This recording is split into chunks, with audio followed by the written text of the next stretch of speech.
আজ আবার ঘন্টুকে ভ্যাকসিন দিতে নিয়ে যাচ্ছি, আর এটাই হচ্ছে লাস্ট ভ্যাকসিন।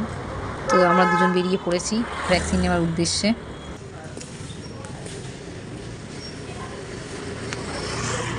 কিছুক্ষণ ওয়েট করার পর টোকেনটা পেয়ে গেছি, এবার ভ্যাকসিনটা নিতে ভিতরে যাব। ওইদিকে চল।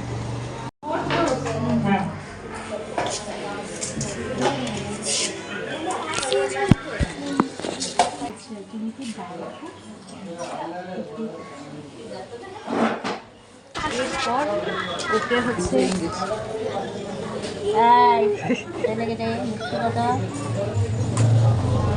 হয়ে গেল, হয়ে গেল। আমি ডোসা ইডলি খাবো কিন্তু হ্যাঁ, ইঞ্জেকশনটা নিয়েছিস, এখন খেতে হবে না। না মুঝে ইচ্ছা করছে, অনেকদিন খাইনি। রাস্তার একপাশে পেটাই পরোটার দোকান দেখে লোভ আর সামলাতে পারলাম না। পেটাই পরোটা খেতে আমি ভীষণ ভালোবাসি, তাই ঘন্টুকে এক প্রকার রাজি করিয়ে পেটাই পরোটা কিনে ফেললাম। আর তোকে বললাম যে অন্য কোনো একদিন আমরা দুজন মিলে আবার ধোসা খাবো। খেয়ে নিয়েছিস? এখন আমরা পরোটার দাম মিটিয়ে বাড়ির পথে যাচ্ছি, কিন্তু রাস্তায় একজনের সাথে দেখা হলো। তিনি হচ্ছেন এই যে দেখতে পাচ্ছ তোমরা সবাই বন্ধুরা।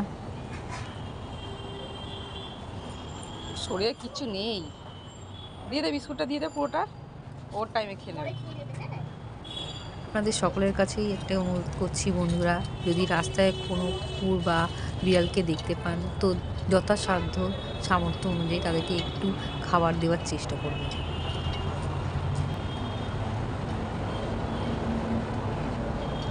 চল।